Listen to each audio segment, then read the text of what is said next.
rescuing people in Kissimmee. What is normally a roadway has turned into a waterway where a number of cars were stuck. There was a family with 6 kids and 3 dogs that had to be rescued by big trucks there. There's that family right there. Very grateful that they were rescued this morning. And that is just a snapshot of what we are seeing all over Central Florida. The flooding is not isolated to Osceola and Kissimmee. We're seeing flooding in Seminole County, in Volusia County, and even in downtown Orlando. And that is why we want to get to Dave Puglisi, because he has been driving all over downtown Orlando. And now that the sun is at least starting to peek through the clouds, Dave, you're probably getting a better perspective of how things look. Oh, for sure, Amy. But you know what else, too? We're noticing that the rain is starting to ease up a bit, and it's helping out with some of the flooding. I can show you that here. Well, first, when we came, remember, see if it was gone. It was, but we found another car here in its place instead. We did go down to see if anybody was in that car. Nobody was. But in the last hour that we've been here, the water level has actually dropped by about a foot. Originally, the water was sitting above that car's hood. It's now gone. And over here, you guys remember this sign from today? That sign is now probably about and then also that van that I showed you, you could see more of that van now close. So the rains have improved. It's a lighter rain. The winds have eased up a bunch. We're at the tail end of it over, but we still have a lot of time. It's very dangerous out here, as we've talked about. Don't let water reside first. That happens, Amy. All right, the fact that it's not raining is a good sign as well. I know you found flooding earlier this morning in downtown Orlando. Davis, have things gotten worse? Waterways have gotten even Yes. By Orange Avenue, where one of the lakes is, that area started to get really, really bad, to the point where originally we used to be able to drive through it, and then it started to get to a point where we couldn't do that anymore. But down here, like on Silver Court, it has improved quite a bit. It's dropped at least a foot, maybe 2 feet, which is awesome. I think a lot of that has to just do with the rain easing up quite a bit. It would be nice to see what some of the other lakes are doing here. But yeah, it's getting better. It's not great. It's getting better. All right. At this point, we'll take getting better. Yeah, we are hearing about flooding in Winter Park as well. A lot of small lakes in Winter Park, and then we're hearing about flooding in the attractions area as well. So I suspect a lot of people in Central Florida waking up to images they thought they would, including in Kissimmee. Randy has been in the front row watching this as well. Randy, looks like they're obviously doing some power work there as well. They have got a lot of issues they're trying to put out this morning. Yes. Behind me is they're working to cut the power because right, I believe it's called McLaurin Circle is people who need to be rescued, but they crews. I spoke with power linemen here who said that they have to cut the power first so that it is then safe for fire officials to be able to go in and rescue people who are trapped in that area. And this is, I checked on my GPS, it's literally 7 minutes of walking distance from where I am right now. And to just give you a quick update, because we shared a story about the family member who arrived and has a member of her family members who were in the Delwood community. We just the family arrive. They came around this corner right here, and I could see the emotion on her face. At that one, they were on the dining room table, the baby high so that the baby would be okay, but saw half of the family arrive, and the quick embrace. She said the crews are headed back to go get the other half of the family. I think she said about 6 total, and so she said she would check in with me. They wanted to get the baby in the car, obviously, because wet situation, the water, a very community. When I spoke with law enforcement officials about that area in particular, they say in some parts it's as high as the mailboxes in that. When I first brought that first family to you, she was saying about 65 to 75 homes in that Delwood community. She says, but the middle of the street is an area that experiences the most flooding, more significant this time than she has seen in the past. But in total, we have watched 3 families. The first family we brought to you with the mother who had the 3 animals who were rescued, 8 children rescued from the home, and her husband is a law enforcement official. He got ready to go to work and realized that the flooding was starting and it was getting bad. We saw another family be rescued rescued, pulled in on a duck boat, and then we saw half of the family of the woman who had the 1-year-old who was trapped inside. Half of the family arrived on an airboat, and they sent the airboat back to go get the rest of the family. When I heard the conversation between law enforcement officials and that family, they say they started with people who had elderly or medical conditions, but they wanted to get right back as soon as they heard that there was a 1-year-old in that home. But that's it for what I'm seeing here: rain, wind, and they're still working to get people out of their homes safely. I'll send it back to you. Randy, something that they're even turning off the power now to go rescue. Yeah, can you imagine? But that just gives you an idea of just how dangerous it is to have that electrical current running through any floodwaters, that we've seen that time and time again. So better to be safe than sorry when you see another truck that is coming in there behind Randy to help out. We've got some new video out of Lake Mary as well. We're going to show you that in just a couple of minutes. In the meantime, though, Tropical Storm Ian is still churning, and Jamie's all over it. Jay? Yeah, we got you covered, Amy. Want to give you a look here at Fox 35 Storm Tracker radar. You see that spin. Concern now is more heavy rain leaching in off of the Atlantic. You can see it plowing through Volusia and then coming back around, kind of sculpting onto the western edge there of the Orlando metro and making a beeline back down toward Osceola County. Of course, we had that flood issue down there in the Kissimmee area. Right now, it looks like there's some lighter rain around, but there's some heavier stuff lurking just to the west there. May try to get on in there over near Falcons Fire Golf Course and Lake Buena Vista, down the Davenport. As you head on over to the Polk, you can see kind of just trying to skinny on in there. So we're watching that. Got an active flash flood warning for Osceola County now until 9:30 for you on this Thursday morning. I want to give you a look at the rainfall area where we had that big flood, where our reporter Randy Hildreth is located around Kissimmee. Big rain amounts. Again, this falling over just the span of a few hours. We all know, have become familiar, maybe I should say, with that sound on rooftops. Unrelenting rain. We told you it'd be coming. A lot of the modeling showing in Volusia County rainfall maximum is only 2 feet of total accumulated rain. So it looks like that is coming to fruition now as you show you Port Orange down to Harbor Oaks, Ponce Inlet, on up to the Daytona International Speedway. Really no location really exempt. Everyone's super soaked on this Thursday morning, courtesy of Tropical Storm Ian. No longer hurricane, now a tropical storm. So I want to give you a look at the watches, the warnings. This is a tropical storm warned area now, pretty much all up and down the peninsula. They got a watch up this way in Alachua and up the Gilchrist County area. That's part of our Fox 51 WOGX family. We have a sister station up there, so we are responsible for watching and tracking and keeping you all safe up in that area of the state.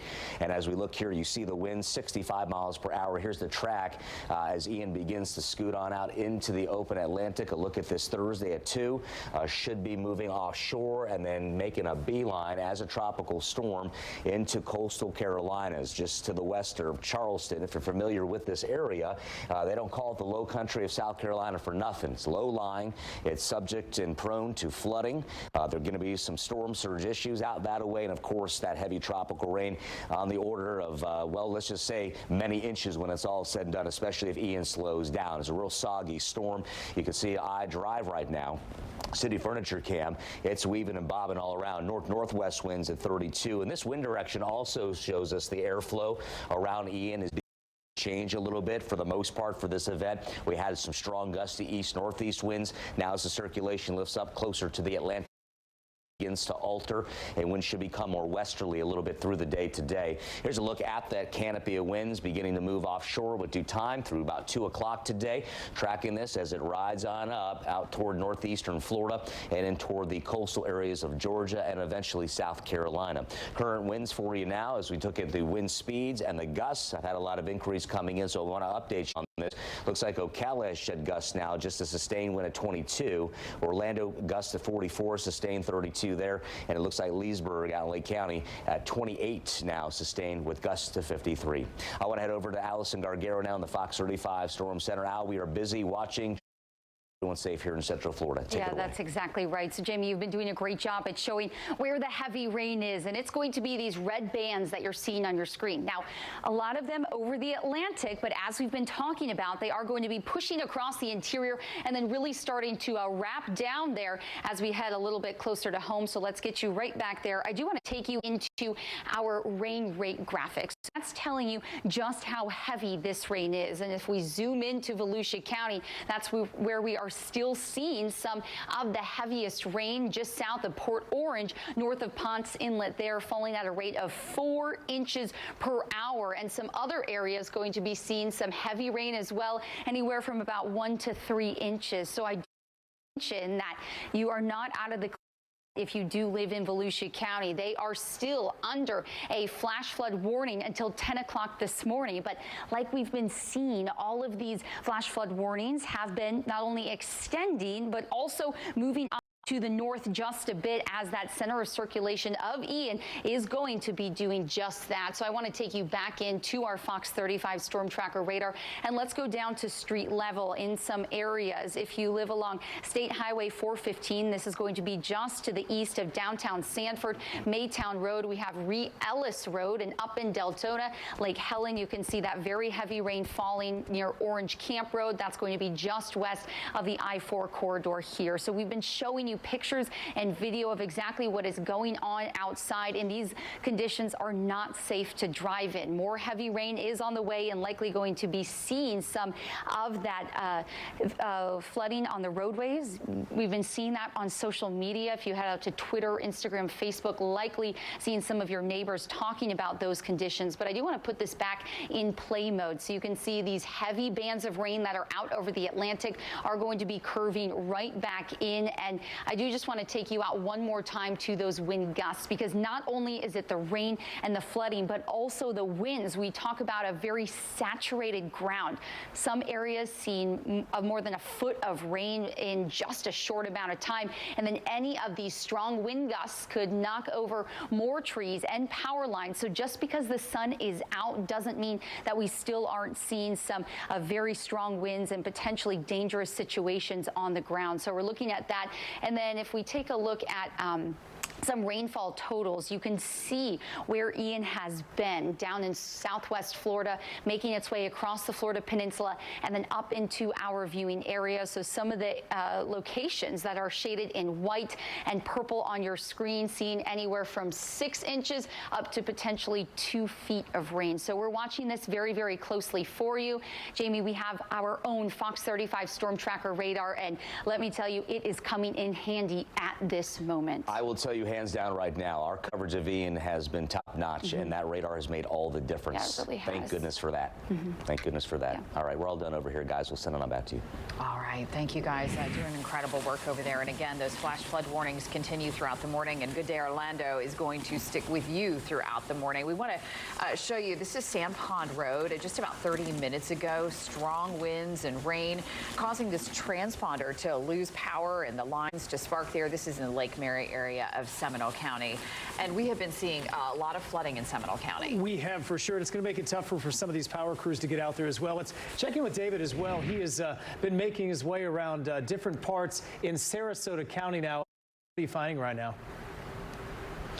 Good morning to you, Ryan. Good morning as well, Amy. Well, let's give you a shot behind me here of what we can basically see at any juncture here in Northport, Sarasota County. Tree limbs down. This gentleman right here in this house had his windows protected by storm shutters. Unfortunately, though, the SUV parked in the driveway didn't fare too well with the tree limb coming down on it, but he'll be able to get that out of there, no problem. This is the time of the morning when the sun comes up here and people start surveying the damage to their properties and cleaning up, as this woman is doing right here, and with her garbage.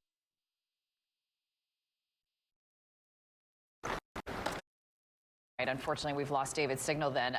But David stayed the night last night over in Sarasota, Bradenton area, because they wanted to be a little bit off the coast. And it turns out, of course, that Central Florida is really one of the hardest hit areas. Yeah, if you right follow now. David on Twitter, image you do, by the way, he put in what he described as their safe house they were staying in. And the storm was whipping. You could see the flood waters already starting to rise there because they got so much rain there. That's right. But the story right now is right here in Central Florida, and that is where we are seeing significant flooding that is happening all over. You can see one of our cameras here showing just a few cars out on the roads. The sheriff's office in nearly every Central Florida county are heeding this is to stay off the roads. There's no reason to be out there. There is significant flooding, and if you drive into it, they may not be able No, and this is what they will see, an image with hardly anyone there. Let's get back to David now. I think we've got the mic issue fixed, and we'll check back in on the damage. Do you have us?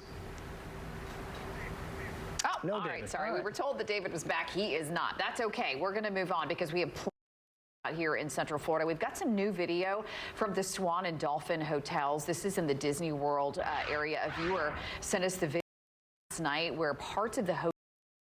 And this is last night. Yes, conditions, of course, have gotten worse throughout the night. I can tell you about all of these attractions is that many of them, including the Heritage, offer discounts so that people will find safety and higher ground. But now people dealing with the flooding. And what Visit Orlando told us yesterday was we're nearly 90%, if not more, in terms of occupancy rates. So a lot of the people in these hotels have come here to go to the parks, or they've come here from South Florida getting away. Now they've got a hotel that's because we've a lot of rain time. Not only the attractions area, we're seeing significant in Osceola. Video to show you here downtown Kissimmee. They've got high-profile vehicles that have been families. Also flooding in. Seeing images from New Smyrna Beach where they have significant flooding. Ryan, you heard from a viewer who said that her home is starting to flood. Yeah, home starting to flood in New Smyrna Beach. County said even if I wanted to go out, which I don't, I couldn't because there's so many things that are blocking their way, whether it's floodwaters or sticks that are not go out this morning, because we've seen more than a number of rescues in multiple counties. And if you've been with us since early this morning, 1, 2 in the morning, every reporter live show we've gone to has been raining for several hours, and it leads to these kind of images. Yeah, it's really scary. I just heard from a viewer who lives in the Malt Millennia area in a high-rise apartment complex there. She's up on one of the higher floors, but she took pictures looking down into the parking lot below. Again, this is the Malt Millennia area of Orlando, and the entire parking lot, as far as the eye can see, is flooded.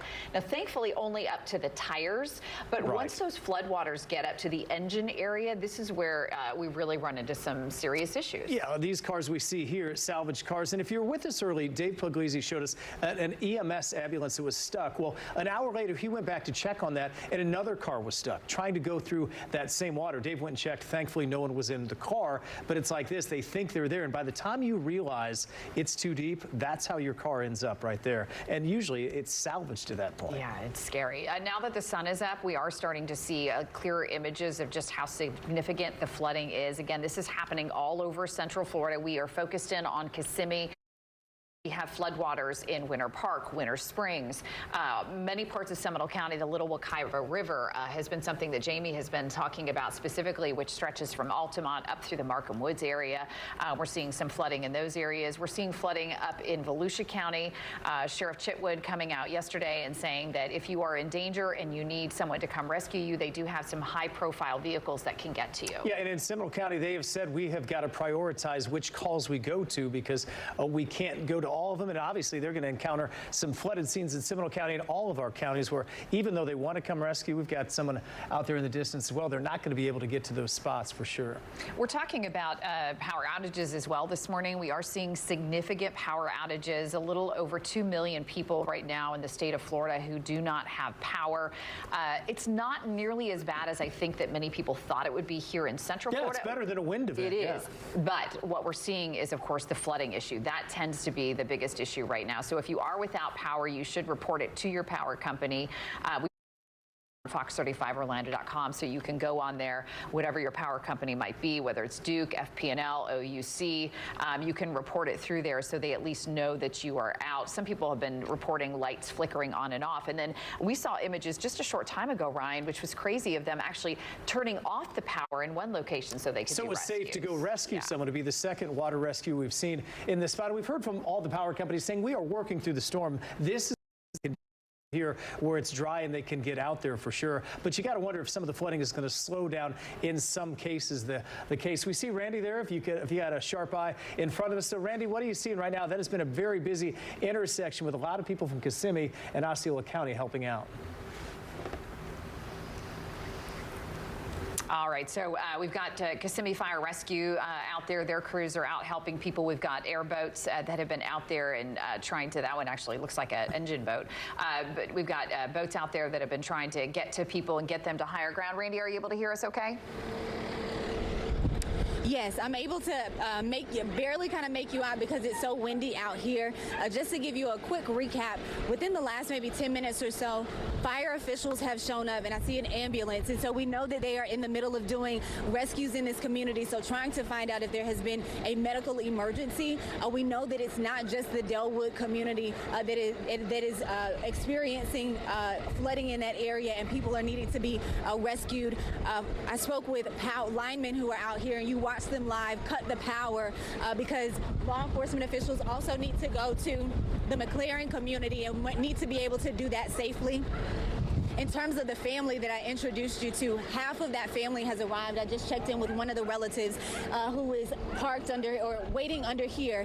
I can tell you that when that rumble comes and you hear it, to let people know that one of the airboats is coming around the corner, you can just get a sense, especially for the family that's still waiting on others to arrive. You can just feel that they are happy that their relatives are now in a safer situation. With that family, half have been rescued, and one of the family members was that toddler, that 1-year-old who was in the home with the rest of the family, and they were stationed on the dining room table, and family members were holding that 1-year-old so that they wouldn't be exposed to the flood water. I was told that the family half of the family has gone to another home, including that toddler, so that they can rest and dry off. And so another family member is here waiting for the other half of the family to be rescued. In terms of the priority, law enforcement officials are working to rescue people who are elderly, disabled, have medical conditions, and then young. I can tell you from the emotional side, watching people be rescued, obviously stepping off of these airboats or the duck boats, and they are drenched, and then also watching law enforcement officials literally pick up elderly people off of the airboat and place them onto the ground, grabbing their walkers to help them to dry land. You can just feel for the families who have just probably, can't imagine, but have been in a very scary situation as they watched floodwater home. Law enforcement officials say as high as mailboxes in the Delwood community, but to finally have a little bit of peace now that they are out of that flood water and onto dry land. I'll go ahead and send it back to you. Yeah, just some heartbreaking images there, Randy, seeing that person just kind of sad and slumped over, no shoes on their feet. So hopefully everybody's able to get to a shelter and get to some higher ground. Randy, good stuff. And obviously that's in Osceola County. Mike Chitwood saying they rescued people all night with their boats as well. So we've seen this in multiple counties for sure. And in Seminole, just the opposite, where they don't want the boats to be out on the water because they don't want to move that water any closer to homes than it already is. Yeah, we actually heard from Sheriff Dennis Lima a short time ago, and he said that he's actually going to have Alan Harris sign an executive order saying no wake on the roads, which is something we don't hear very often, and we probably will see something like that in Volusia County soon, because Nestor Mato, you look like you're standing in some water there. At least it's not raining, though, for the first time all morning. You know what, the rain has lightened up, which is great because this area is very much flooded. In fact, I want to show you right behind me.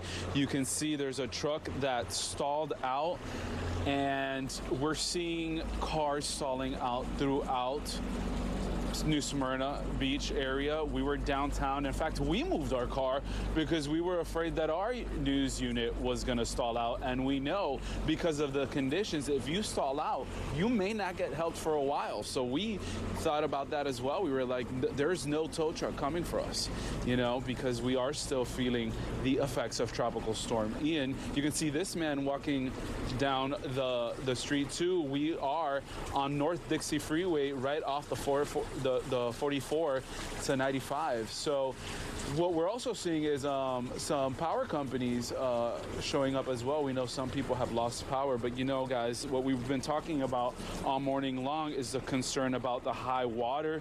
Volusia County deputies, we know, have their high water rescue teams deployed, and I was talking to them and they were telling me that they are going out to the extent possible. And of course, the sad update we heard earlier this morning was that one man has already died. Apparently, he was draining his pool at 1 in the morning. And you know, when I read that, it really hit me, because at 1 in the morning, I was live on air talking about the storm. Well, he went out during the storm to drain his pool. Of course, the waters were rising.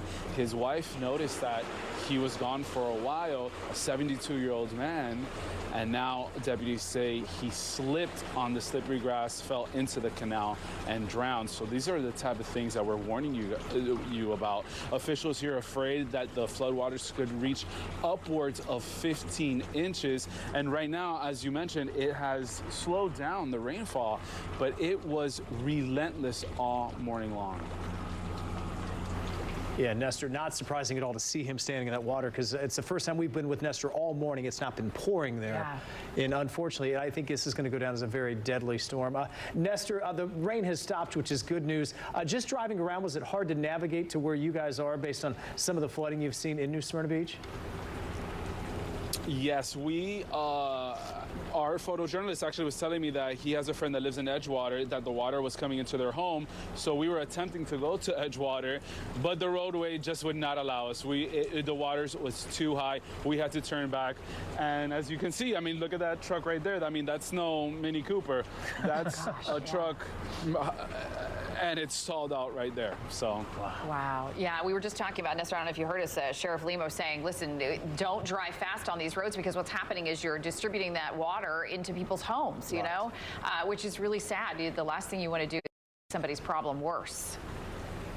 Yeah, well, actually, I don't know if Jeff can do this for me and show this door here, but as people drive through A1A, the water up and there's sandbags protecting this business. This business actually has their windows boarded up too, which many do not, because the fear was not the wind, it was the rain. But yeah, you're mentioning it. The water does creep up into people's home, into people's businesses. So you want to go slow anyway, because you want to try to make it all the way around anyway. So that's the other thing. But for many people, I mean, it's just not doable. Stay home. There's nothing open. There's really nothing for you to get to anyway. Yeah, Nestor, you may not have seen behind you, there was a huge power truck that came through there, and they were able to get through. It showed us how deep the water was, but that's what they're going to encounter in all of these counties, trying to get out there and restore power, and they're going to be dealing with flooding, and in some cases it might be too deep for them, but at least they got through where you were. Yeah, you know, we've already been talking about it. There's already in the millions throughout the state of Florida without power. So imagine, there are so many people without power. There are so many washed out roadways. Their hands are full. It might be a while before not only electricity gets to you, but if you need help, if you put yourself in a predicament where you need help, who's going to come? They have their hands full as well, and they're trying to take care of themselves as well, all the first responders out here. So it's just a tough situation to be in. You just want to stay home and watch Good Day Orlando. That's the plan. Oh, we recommend it. Yes, thank you so much, Nestor, and thanks for all the great work you're doing out there. You heard Nestor talking a little bit about things that are closed, and it's a good thing they closed the schools through Friday, because that was going to be a serious problem. So good that the kids are staying home the rest of the week. We want to bring you up to date on this. FHP Orlando just tweeting this out a short time ago. The Florida Turnpike shut down in both directions between mile markers 254 and 267. This is in Orange County, and the reason they shut it down is because they said there is significant flooding on the road, northbound and southbound. Yeah, just look at this image. I mean, you can see a vast majority of that appears to be at least not ponding, but it only takes a spot like, which is the closest far right part of your screen, which is that ponding, and that is a major issue, especially when you're traveling at a high rate of speed. And that's why they say, first of all, most things are closed, but do not get out and get in a situation where you potentially could lose your life. We saw this last night, a couple fatal crashes that may or may not have been tied to the weather, but you can even see with that car going by, the water that's coming up behind them. Yeah, really scary situation. So again, FHP, look, there's a semi truck out working this morning. It's probably somebody told him you got to get your delivery there on time, but it's just not worth it. So again, FHP Orlando letting us know both directions of the Florida Turnpike shut down, and part of as soon as it opens, of course, they will let us know, but they say it will remain closed until the storm passes and the floodwaters recede. On a positive note, this is probably the first time I've been in the studio in 6 hours. I've not heard rain up there. We checked in with Nestor. It stopped a little bit. So at least for the time being, we're getting a little break. And that's the key for the time being, because we're still going to be seeing these rain bands moving in from the Atlantic and be very heavy at times. And as you heard probably on your roof, that it's falling at a rate of 2 to 4, potentially 6 inches per hour. So we take a look at all of our cameras on the roadways, and Florida's Turnpike included, that there is going to be a lot of standing water. And whether you're driving out on the roadways or just trying to walk through your neighborhood, you don't know how deep the water is. And I really think that that's the key from what we are seeing from all of our reporters out there. You do not want to walk or drive through a flooded roadway again, because it could sweep you away, and we don't want that today. And we're seeing a lot of water on a lot of roadways. I've been going through all of our DOT cameras, and there's just so many to look through, but it's not safe to go out there. Down near Universal, Kirkman Road, and I-4, we are seeing some of that flooding on this side of the road. Again, nothing shut down at the moment, but that's not something that you want to be Not driving areas we through. usually say we're seeing flooding No, there. yeah, Exactly. Yeah, I'm hearing from viewers who said we've never flooded before. You know, Winter Springs, Winter Park, some of these neighborhoods that are accustomed to, having, trees down, but maybe not rising water right outside their doorstep. Yeah, and the water just has nowhere to go. I mean, we have summertime thunderstorms, which you've been seeing for the last several months. And so with that already saturated ground and then more than a foot of rain in some locations, it's only going to go up. A very short break and regroup here in about 10 seconds to get back going for the 8:30 as we continue to follow what is now a very bad scene throughout Central Florida. Fox 35 News starts now. Tracking Ian. Welcome back. It is now 8:31. You're following breaking news out of Volusia County, the first Central Florida death related to Hurricane Ian. We can tell you that a 72-year-old man drowned in the canal behind his house. They believe that he may have slipped on the grass as he was trying to drain water out of his pool and then slid down into the canal. Just a terrible tragedy, and I think myself and so many people can relate to what he's going through. Yes. I drained 16 inches out of our pool. It wasn't enough. Right. And I think all of us have tried to prepare, and you prepare for what you think is going to be a bad storm. This was an incredibly bad storm from a rain perspective. So very sad. He was out at 1 in the morning. His wife said he didn't come back. They found the flashlight and then eventually located his body. So just one of many sad stories that will come out of Hurricane Ian. Yeah, just heartbreaking. And we are also hearing about just horrific numbers of people who have died in Lee County this morning. Estimates from the sheriff there of hundreds of deaths in Lee County. Lee County is where Hurricane Ian came on shore, and they had catastrophic storm surge. That's one of many counties. You think of Charlotte County, some of these others. Also in Lee County, they had to move the inmates up to a higher floor because they don't think they're going to flood there. They did, and they had to move them up as well. But one of many, many balls they're juggling, trying to get people safe as well. That's looking on the right-hand side is the shot we've been following from Kissimmee, where they've rescued a number of people, including a whole family, from what is a street that just turned into a river in Osceola County. Yeah, just heartbreaking to see how vulnerable these folks are, really, and for many of them in one of their darkest hours. There's a dog running out into the floodwaters. Poor deputies trying to catch the dog. But Randy, just heartbreaking to see so many people impacted by this. It's almost getting emotional out here just to watch people who have been carried from their homes, whether it was on the airboat or the duck boat, to get to safety. And this has quickly become a landing area for people to shelter. But you can hear the sound of dogs over here because it's, mothers, grandmothers, pets rescued.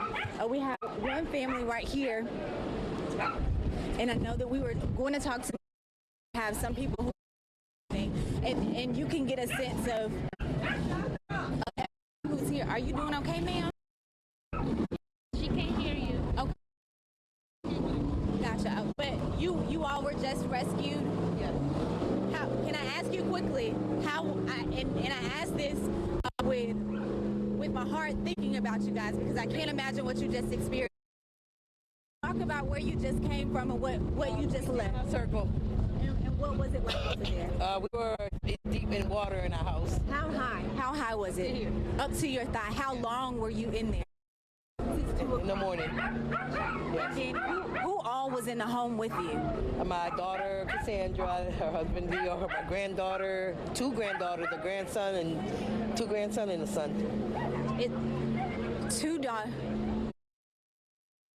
Two granddaughters and son and son-in-law. So about 7 people inside the home. Is this your mom? Yes, that's my mom. We came here because she lives in a mobile home and brought her there thinking it was going to be safer, but no. Talk about, and I know that you are getting your family together, but talk about how you're feeling now to get out of that situation. Great. I'm feeling great. Yes. Thank you so much for sharing your story with us, and I'm happy that you're over here. Thank you so much. But you can just hear some of the stories.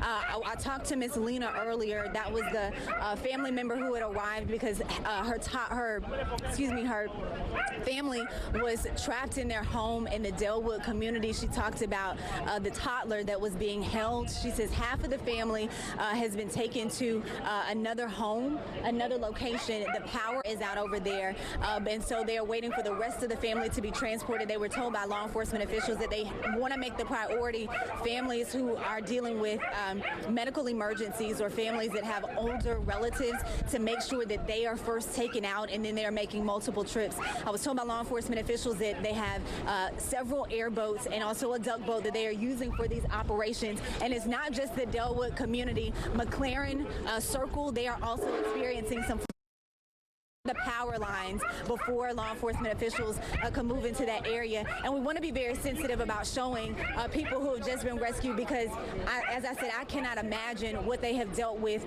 being in their home and watching floodwaters rise and then have to be rescued and really just grabbing what they could to get to this location. But we're so appreciative of people giving us a snapshot of what they have been dealing with.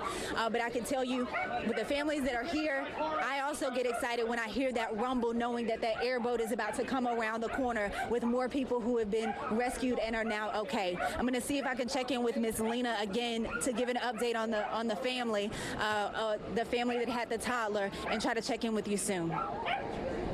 Randy, great stuff out there. Clearly, this is a rain event and a flooding event right now, but we've been looking in the break at some of the damage that we've seen. A lot of things blown down, trees uprooted that we're going to also find today. Yeah, no kidding. Yeah, we're seeing trees down just about everywhere. And again, Randy is seeing images of flooding, but we are seeing flooding all over Central Florida. This is specific to Osceola County and the Kissimmee area, and she's been talking to some of the people who have been impacted there.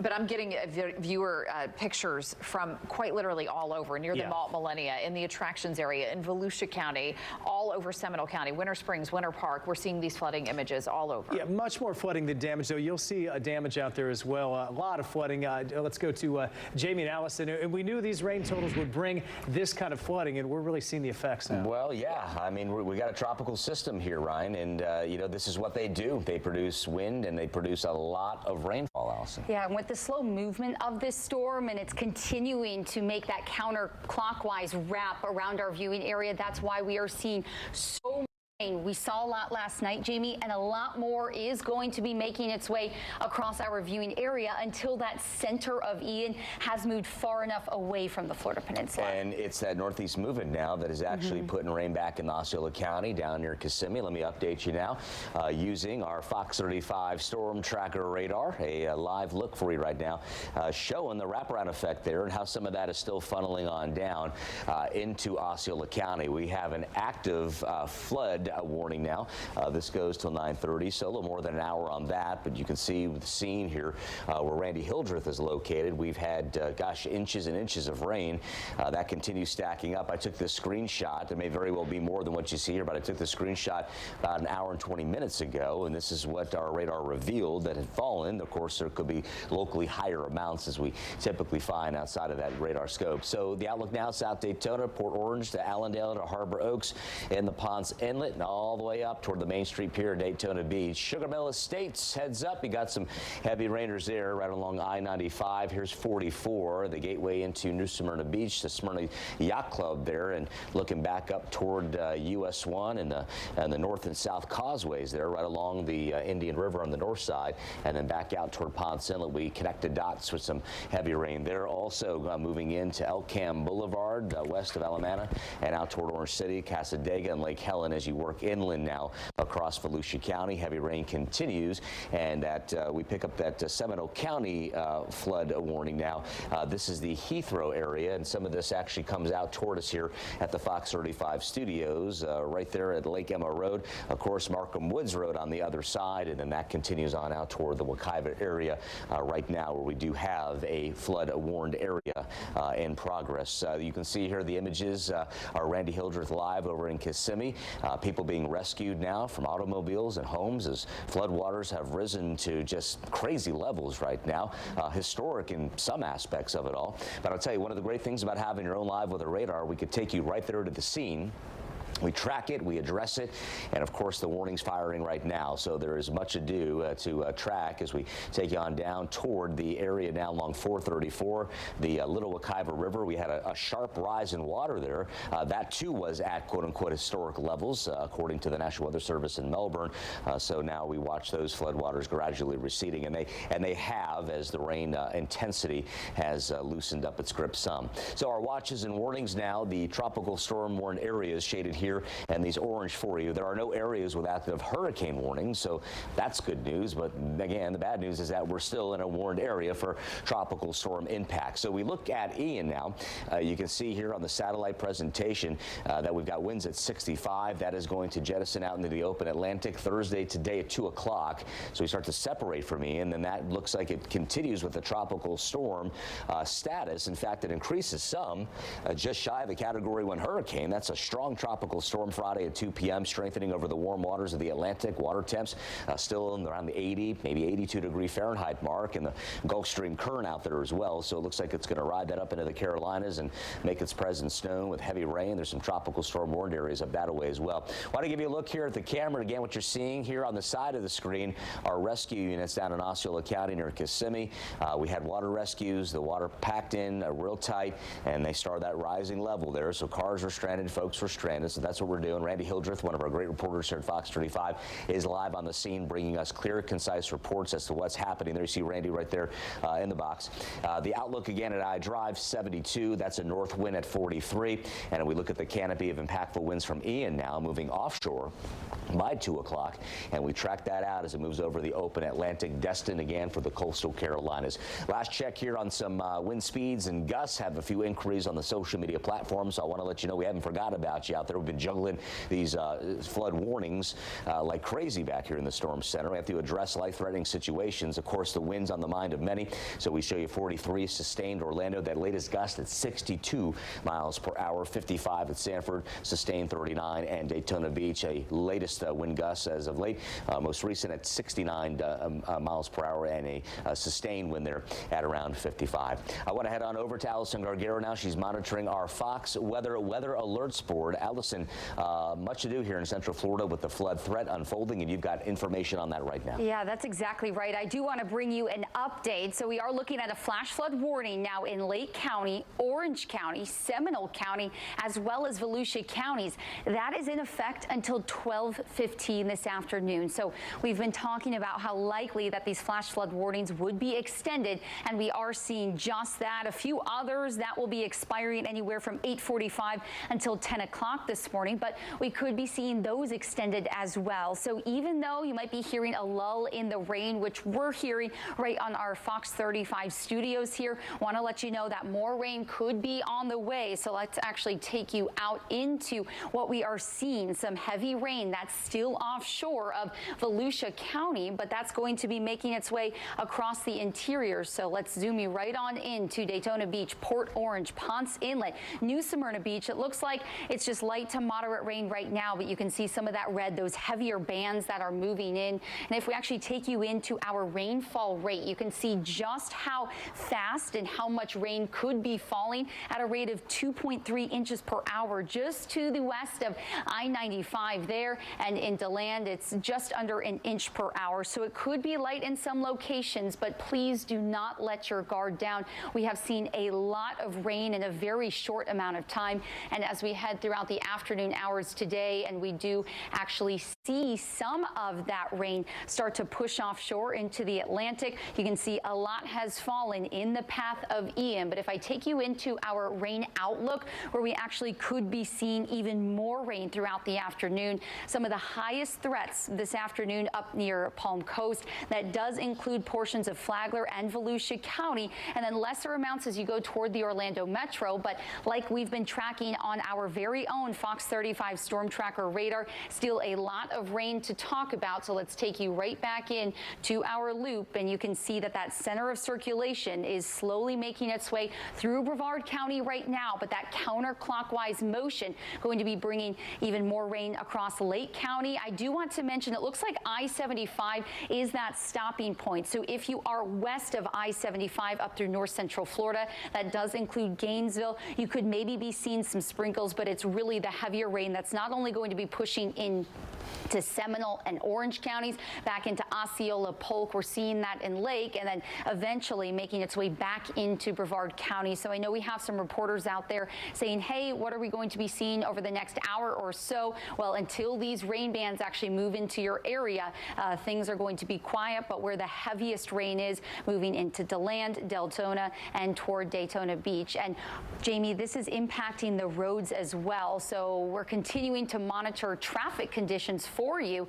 That's something that I'm watching very, very closely. Florida's Turnpike is going to be closed. That's from Colonial Drive to the beach line. So there's a lot of water on the roadways, and we always talk about you don't want to drive through the flooded roadways because you don't know how much water is on the ground, and we don't want anybody getting injured from not only the standing water, but some of it could be moving as well. Well, hydroplaning, you know, big issue. You know, you hit that at high speed, forget about it, right? Out of control you go. Yeah. Allison, thank you. Great job today. Thanks, Jamie. Thank you. Back to you guys. All right, thank you so much. We have been looking at images on Twitter of just the devastation that we're seeing, and one of the areas that's really devastated is the area around Lake Eola, where the water has come up and flooded the surrounding streets. Yeah, not an area of downtown we often see flood, but that has been the case today, like so many parts of Central Florida. Let's check in with Dave Puglisi. He's been finding flooded street after flooded street, and Dave, looks like a water behind you. This is Nestor this morning. He is with us this morning. Nestor, good morning. Oh. Hey, good morning. Sorry about that. I was like, is it me? Yeah, so I'm at New Smyrna Beach, actually.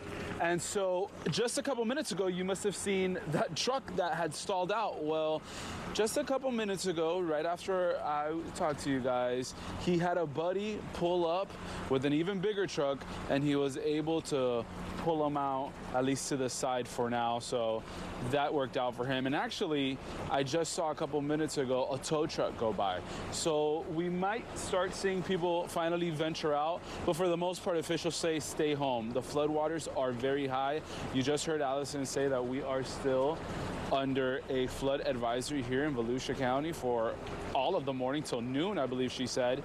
And so we've seen the water rise, because when we first arrived to New Smyrna Beach, downtown area, Canal Street, there was no flooding. The street was dry. By the time we were live on TV at 5 this morning, it was up to almost my knees, mid-calf for sure, and we had to go ahead and drive our before we got stuck. So we're seeing cars stalled. The New Smyrna Beach police and Volusia County, they say they're going to any rescue calls that they're getting, if possible, whenever possible. So it's not a good idea to set yourself out there. Don't take, also, it's a good thing to remember is don't take resources away from those who need it, right? If you say, well, you know, the sun's out now, the rain's a little lighter at this moment, maybe now's the time to go outside. If something happens to you, someone else who needs help now has to wait down a queue, you know? And so, again, the big takeaway also is there's nothing open. Even me, I've been craving coffee all morning. I've been up since midnight. There's no coffee. There's no gas. There's nothing. Yeah. So that's the situation as we see it right now. And you can see some folks trying to make the trek here. We're on Dixie Freeway right off State Road 44. Yeah, just an unsafe situation. And these are trucks that are getting around. But again, as you mentioned, Nestor, where are they going? There's nowhere to go unless you're going to try to rescue grandmother from her house, right? But even then, you should allow the authorities to do it. And there's a sedan behind you that definitely shouldn't be driving through those floodwaters. You're going to get stuck. We heard Sheriff Chitwood say that they had these high-profile vehicles yesterday that would be out and about. Have you seen any emergency service personnel out there? I saw one of the big vehicles that New Smyrna Beach rides around with the tires that are high up to purposely move around in floodwaters. They passed by. I'm not sure where they were going, but I've been in contact with the public relations officer, and that's when they told me, you know, we go out when we can, if we can. Another important thing to remember is most of the injuries and deaths that happen from a storm happen after the storm, right? Yes. So right now you're like, oh, it's moving away, you know, it's going away. Well, it's electrocution because of flooding. It is drowning. We already know a 72-year-old man fell into a canal and drowned himself today. Yeah, Nestor, it's a great point, and probably a lot of those you got to figure are people that have been through a lot of hurricanes, and they're all different. They all bring different things, and there's a deputy police right vehicle behind him. And Volusia County is such a big county. Their rescues are hard because it stretches for such a long area. Yeah, just a short time ago, Nestor showed us the business that he's standing next to that had sandbags up next to the door trying to keep some of the rainwater from coming in. But again, as those vehicles are driving past Nestor, that becomes problematic because that pushes the water into the doors. Yeah, I wanted to show you that again. We are seeing cars, and the thing is, because there are so few cars, some people with vehicles that are a little higher, trucks and stuff, they'll go quicker than they should, and that water will just come, just like in waves, right hitting this wall above the sandbags. The water will go above the sandbags, so thank God these people went ahead and put the sandbags up, because if not, they would be now. And you know, the situation can only get worse because we know Tropical Storm Ian is moving so slowly, but this is his exit ramp, right? This is where he's where Ian is moving as he leaves. So the only reprieve, good news we'll have is once we're past this, we can finally say Ian's over with. Amen. Nestor, great job. Give us a sense, just for people that are watching, how close you are to water right now. How close are we to water right now, Jeff? About 2.5 miles. Yeah, if they're at 44. We're about 2.5 miles, and I'm telling you, you'll see some places not as flooded as others, but you need the whole street to make it to the other side. So it's dangerous. The only thing I will say is that it is so much better now that the sun is out, because during our 5 a.m. Hits, when we were checking in with you guys, we could not see, and we didn't know where the street ended and water began, which of course is the other fear. Yeah, no kidding. So Nestor in Volusia County, I'm getting pictures from viewers in New Smyrna Beach. All their yard is completely flooded, water coming up to the door there. So this is a significant problem throughout Volusia County. And again, that flash flood warning goes till 10 this morning for Volusia. Nestor, great job. And we'll find that in all counties, Osceola, Seminole, Orange. You're going to find flooding issues there for sure. Let's get to Allison now. We've talked about the rain. At least we've been now 2 hits in a row with Nestor where it wasn't raining. So that's at least a positive. That is a positive. But as you can see, some of that heavy rain is starting to load up out over the Atlantic and push on shore. So just south of Daytona Beach and just to the north of Edgewater there, and continuing right along the I-4 corridor. So I do want to take you out to some of our cameras that we have across the viewing area. This is I-4 near the Turnpike. Now, you can see that the wind has been moving the camera just a little bit. There is some flooding off to the side. I do want to mention that Florida's Turnpike is closed in both directions from Colonial Drive to the beach line. So that expands quite a long ways. That's just how much water we're seeing on the roadways, and they didn't see that it would be safe for folks to drive on that. So we're for right now, we're going to send things over to Governor Ron DeSantis, so let's listen in. And great Coast Guard, Admiral McPherson, and they've been so good in terms of what's happened. So as soon as that storm passed in the very wee hours of the morning, first responders from the local, state, and federal level descended on Southwest Florida. The Coast Guard has been performing rescue missions on the Barrier Islands consistently since the wee hours of the morning. We have Florida Guard assets on the ground participating in efforts, and we have our USAR teams who they got there even while the winds were going. They wanted to get in there, get on the ground across Alligator Alley, and they are performing rescue efforts, again, starting with those Barrier Islands, but also looking at the places that had the most inland flooding, and these operations are ongoing. In total, there's 28 large, mostly Chinooks and Blackhawks helicopters between the National Guard and Coast Guard that are already performing these active rescue missions, and there will be more air assets brought in as the day goes on. We've also been working with hospitals overnight who've been on generator power. We're in the process evacuating 2 healthcare facilities to safer locations north. We're also surging more medical personnel into the area. As of 6 a.m. this morning, they have 2.02 million reported power outages, but outside of Southwest Florida, we may have additional outages from Central and Northeast Florida impacts, and people should anticipate that. If you look, 0.5 million outages in 7 South. Lee and Charlotte are basically off the grid at this point. Sarasota has 250,000 without power. Hillsborough, 222,000. Pinellas, 150,000. Manatee, 129,000. The Charlotte and Lee reconnects are really going to likely have to be rebuilding of that infrastructure. And so there are linemen, there are crews that are on their way now, but that's going to be more than just connecting a power line back to a pole. The other counties likely are not going to require the extent of the structural rebuild, but of course that's going to be assessed as the day goes on. But we do have huge amounts of resources that are en route and are going to work to get people's power on as quickly as possible. We've also had interruptions in communications as a result of the storm, particularly in Southwest Florida. We have 100 portable cell towers being deployed into the area, and those will be put up once it's fully safe to do so. FDOT is on the ground working on making sure that the roads and interstates are open. Alligator Alley on 75 across into Collier and into Lee County is open.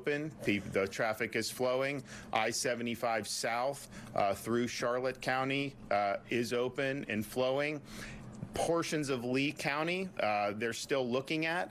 As you know, some of those areas, Cape Coral, city of Fort Myers, they got really, really inundated and really devastated by this storm. So the hope is that all of 75 will be open, but most of it is open.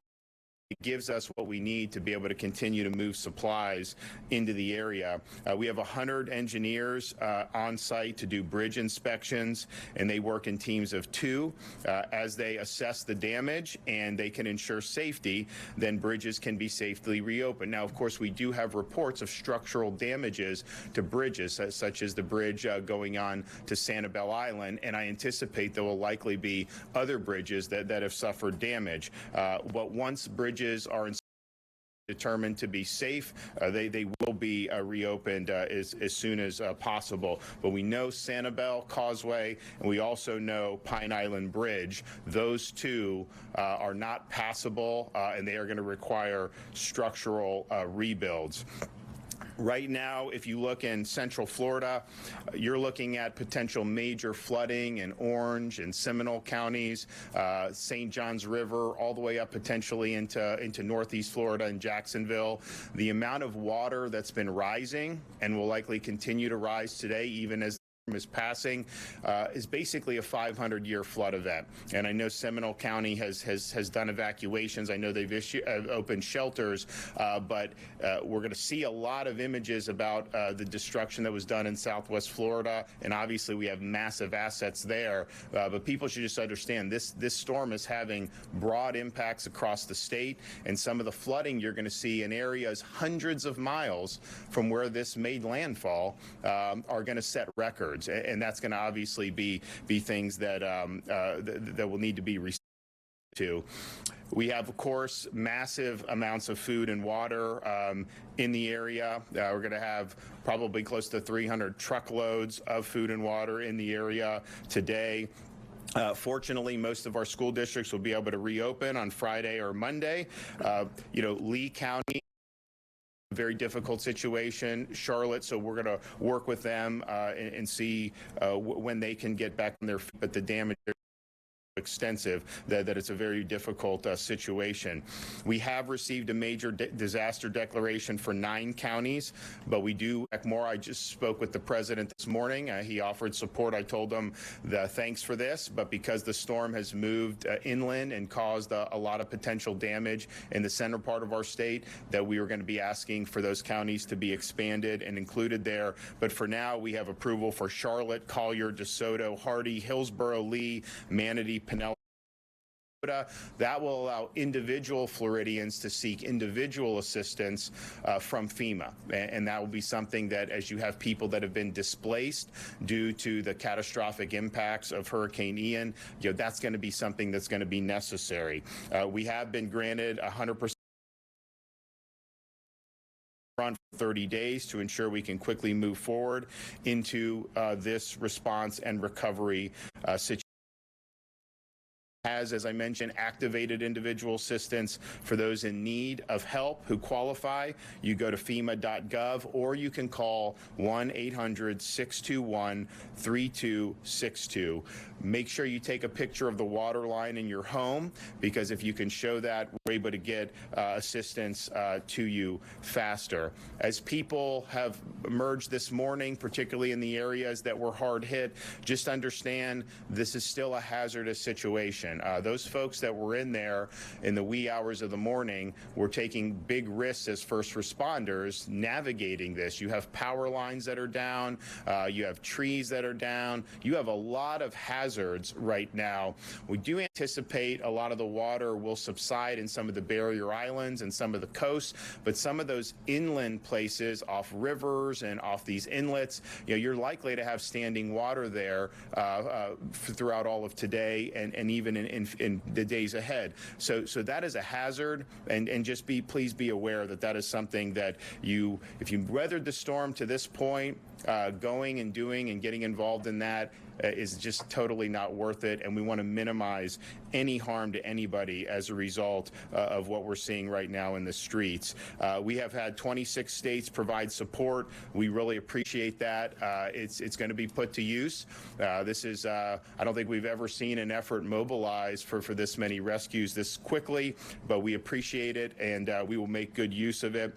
We want people to be safe. Those who are in need of life support right now, help is on the way. What they were able to do is look to see where the areas that were the hardest hit, and they've been focusing assets there. So obviously the barrier islands, but then you also have places along these different inlets and different rivers where people said the water was rising. They were calling into the county or calling 911, and so they have a pretty good sense of where those calls were coming from, and they're focusing their rescue efforts on those areas that were most hard hit. And again, I just want to thank the urban search and rescue teams, the National Guard, the state resources, and the Coast Guard for not waiting around, but going in there and understanding that time is of the essence, and we got a lot of people we need to help. For those looking to help, people say, what can we do? Well, the First Lady is spearheading our efforts with Volunteer Florida to activate the Florida Disaster Fund, where people can donate. It's much better to donate financially rather than sending items. We've got a lot of items, and that resources, financial resources, can really help people get their unique needs met. We have everything we need in terms of supply, but if you go to floridadisasterfund.org or text disaster to 20222, you can provide some much appreciated assistance. And if you want to volunteer, you have official volunteer portal at www.volunteerflorida.org to find volunteer opportunities. The impacts of this storm are historic, and the damage that was done has been historic, and this is just off initial assessments. There's going to be a lot more assessing that goes on in the days ahead, but I think we've never seen a flood event like this. We've never seen storm surge of this magnitude, and where there's a lot of people in a lot of those low-lying areas, and it's going to end up doing extensive damage to a lot of people's homes. So there's going to be a lot of work to do. Today is about identifying people that need help, who may still be in harm's way, but also beginning the process of rebuilding some of the things that we need to have services restored, to have fuel, and to have the things that people need in terms of communications. I want to thank Kevin Guthrie for to go. We're going to use every bit of them, and we're going to be there until all the tasks are completed. So, Kevin, you want to come up and give an update? Thank you, Governor. Thank you, First Lady, for your leadership across the state. Go into a little more detail this morning. Obviously, as Tropical Storm Ian continues to move across Central Florida this morning, we have damaging winds and extreme rainfall expected throughout the Northeast Florida and Central Florida area. I want to emphasize that the storm still poses a major threat to the state, including Central Florida right now and Northeast Florida. Orange County Fire Rescue is actively conducting 9 wide area search responses on the water for rising water in the Central Florida area. That is happening right now as we speak. At this time, the division has received more than 1,500 resource requests from our local impacted partners, and we have filled or are in the process of filling 1,300. Are 300 plus truckloads of food and water that have been loaded out, and they are mobilizing to leave to the Southwest Florida area right now. In addition to portable with cell phones, we are deploying cell phone towers, as the governor mentioned, over 100 assets in that arena alone. We want to reinforce, and we appreciate the fact that we have received over 1,000 puts to our shelter-in-place system. So we want to encourage you, if you are sheltering in place or you know in place and you know that we need to have go out and check on them, please register that individual or register yourself at floridadisaster.org/report. That's floridadisaster.org/report. We have made that more specific. Yesterday it was info.